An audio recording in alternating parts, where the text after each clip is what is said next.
Hello guys, welcome to ఐజబస్. ఎక్కడ చూసినా కూడా ఈ ప్లేసెస్ ఆఫ్ వర్షిప్ యాక్ట్ అనేది తరచూ కనిపిస్తుంది. అసలు ఈ ప్లేసెస్ ఆఫ్ వర్షిప్ యాక్ట్ అంటే ఏంటో ఇన్ డీటెయిల్ గా ఇప్పుడు మనం చూద్దాం. సో ఇక్కడ చూసినట్లయితే ప్లేసెస్ ఆఫ్ వర్షిప్ యాక్ట్ అనేది మనకు 1991 లో రావడం జరిగింది. ఈ చట్టం అసలు ఏం చెప్తుందంటే ఆగస్టు 15, 1947 అంటే మనకు స్వతంత్రం వచ్చిన రోజు దగ్గర నుంచి ఒక పూజా స్థలం యొక్క మతాన్ని లేదా పూజా విధానాన్ని మార్చడం నిషేధించబడింది. ఫర్ ఎగ్జాంపుల్ తీసుకున్నట్లయితే ఒక టెంపుల్ అనేది ఉందన్నమాట. ఆ టెంపుల్ ని డెమాలిష్ చేసి అదే ప్లేస్ లో మసీద్ కట్టడం జరిగింది. కానీ ఈ మసీదు ఆగస్టు 15, 1947 అంటే మనకు స్వతంత్రం వచ్చే నాటికి కూడా అదే ప్లేస్ లో మసీద్ గానే ఉండడం జరిగింది. అందుకని మనకు స్వతంత్రం వచ్చిన తర్వాత కూడా అది మసీద్ గానే కొనసాగుతుంది. అంతేగాని ఈ మసీద్ ని మళ్ళా టెంపుల్ కి కన్వర్ట్ చేయడం కుదరదన్నమాట. ఇదే ఈ చట్టంలో ఉంది. కానీ ఈ చట్టానికి ఒక ఎక్సెప్షన్ అనేది ఉంది. ఆ ఎక్సెప్షన్ ఏంటంటే రామ జన్మభూమి బాబ్రీ మసీద్ కేసు. సో ఈ ఎక్సెప్షన్ ఎందుకు అనంటే అప్పటికే ఈ బాబ్రీ మసీద్ కేసు అనేది మన కోర్టులో ఉన్నది కాబట్టి ఈ బాబ్రీ మసీద్ కేసు తప్ప మిగతా ఏవి కూడా ఎప్పుడైతే ఆగస్టు స్వతంత్రం వచ్చే నాటికి ఏ విధంగా ఉన్నాయో ఆ తర్వాత కూడా అందులో జరిగే పూజా విధానాలు మరియు ఆ మతం కూడా చేంజ్ చేయడానికి కుదరదు అని చెప్పేసి ఈ చట్టంలో ఉండడం జరిగింది.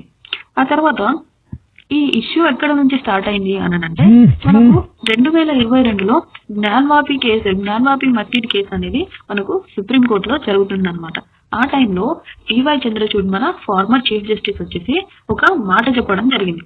ఆ మాట ఏంటి అనంటే places of worship act 1991 section 3 and 4 ప్రకారం ఒక వర్షిప్ ప్లేస్ అంటే ఒక పూజ చేసుకునే స్థలం యొక్క దాని రిలీజియస్ క్యారెక్టర్ అనేది కనుక్కోవడం తప్పు కాదు. ఈ సెక్షన్ 3 and 4 ప్రకారం ఇది ప్రొహిబిట్ చేయలేదు అని చెప్పడం జరిగింది. అంటే ఏంటని చెప్తున్నారంటే ఫర్ ఎగ్జాంపుల్ ఒక టెంపుల్ ని డెమాలిష్ చేసి అదే ప్లేస్ లో మసీద్ కట్టారని మనం అనుకున్నాం. సో ఈ మసీద్ ఇండిపెండెన్స్ టైం కి మసీద్ గానే ఉంది. ఆ తర్వాత కూడా ఇది మసీద్ గానే కంటిన్యూ అవుతుంది.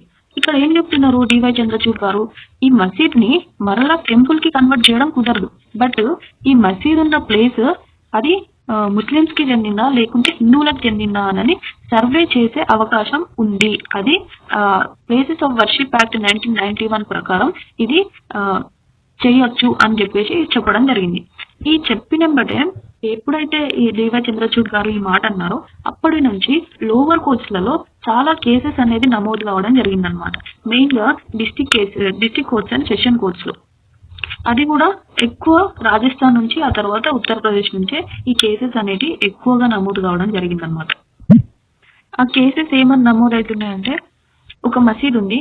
ఆ మసీద్ ప్లేస్ అనేది ఇదివరకు అక్కడ టెంపుల్ ఉండేది. సో దీనిపైన సర్వే చేయండి. సర్వే చేసి ఇది ముస్లింలకు చెందిన ప్లేసా లేకుంటే హిందువులకు చెందిన ప్లేసా అనేది డిక్లేర్ చేయండి అని చెప్పేసి చాలా కేసెస్ అనేది రాజస్థాన్ అండ్ ఉత్తరప్రదేశ్ రీజియన్ లో నమోదు కావడం జరిగిందనమాట.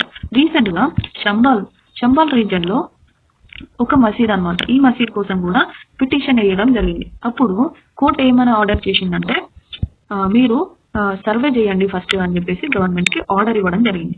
ఈ సర్వే చేయండి అని చెప్పడం వల్ల అక్కడ కొన్ని క్లాషెస్ అనేది అయిందనమాట. అల్లర్లు జరిగింది. ఈ అల్లర్ల వల్ల అక్కడ 4 మంది ప్రాణం కోల్పోవడం జరిగింది. సో 4 members చనిపోయారు దీనివల్ల. ఈ ఒక్క కేసు అనే కాదు, సో ఇంకా ఇండియా మొత్తంలో కూడా చాలా మసీదుల పైన కూడా పిటిషన్ వేయడం జరిగింది. ఇక్కడ మనం చూసుకున్నట్లయితే కొన్ని మసీదులు ఇప్పుడు మనం చూద్దాం.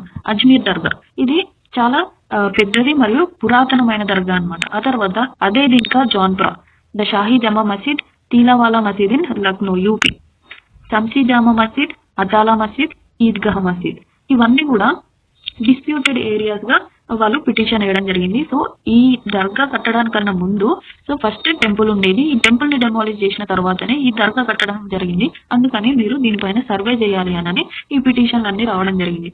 సో కొన్ని దగ్గర కూడా జైన్ మతస్థులు వచ్చి ఇక్కడ జైన్ మందిరం ఉండేది, దాన్ని డెమాలిష్ చేసి ఈ దర్గా అనేది కట్టడం జరిగింది, లేకుంటే ఈ మసీద్ అనేది కట్టడం జరిగింది అని కొంతమంది పిటిషన్ వేయడం జరిగింది. సో ఎప్పుడైతే ఈ చంబాల్ రీజియన్ లో అంటే యూపీలోని ఈ చంబాల్ రీజియన్ లో ఈ ఇన్సిడెంట్ అనేది జరిగిందో అప్పుడు సుప్రీంకోర్టు సువోమోటోగా తీసుకొని దీని అన్ని కేసెస్ ని కంపైల్ చేసి ఇప్పుడు సుప్రీంకోర్టులో ఈ కేసు అనేది స్టడీ చేయడం జరుగుతుంది అనమాట.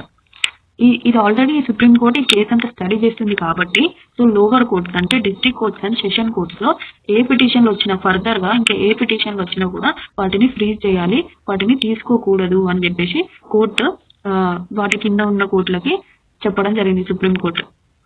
సో మనకు అట్లాగే ఈ కేసుని కూడా ఫిబ్రవరికి వాయిదా వేయడం జరిగిందనమాట. మనకు ఆ ఫిబ్రవరిలో తెలిసింది ఏమని అంటే ఒకవేళ ఈ యాక్ట్ ప్రకారం ఈ యాక్ట్ ఏమని చెప్తుంది, ప్లేసెస్ ఆఫ్ వర్షిప్ యాక్ట్ ఒక పూజా స్థలాన్ని మరొక పూజా స్థలంగా మార్చే పరిస్థితి లేదు అని చెప్పడం జరుగుతుంది. సో ఈ ఏదైతే ఈ సర్వే అనేది జరుగుతుందో ఏ రిలీజియన్ కి సంబంధించింది అని ఆ సర్వేలో తేలుతుందో అప్పుడు ఆ సర్వే అనంతరం వాళ్ళు గొడవ చేయడం జరుగుతుంది. ఏ రిలీజియన్ కి సంబంధించింది అయితే వాళ్ళు ఇది మా ప్లేస్ కాబట్టి సో దీన్ని రీక్లెయిమ్ చేసుకుందాము అన్న అంటే ఇది మాకే చెందాలి అని గొడవ అనేది స్టార్ట్ అయితే సో అట్లాంటిది అంతా ఈ సర్వే అనేది చేయవచ్చా చేయకూడదా, ఆ తర్వాత ఇలాంటి కేసెస్ ఇంకా ఫర్దర్ తీసుకోవచ్చా తీసుకోకూడదా అని మనకు ఈ విషయం అనేది ఫిబ్రవరిలో తెలుస్తుంది అనమాట.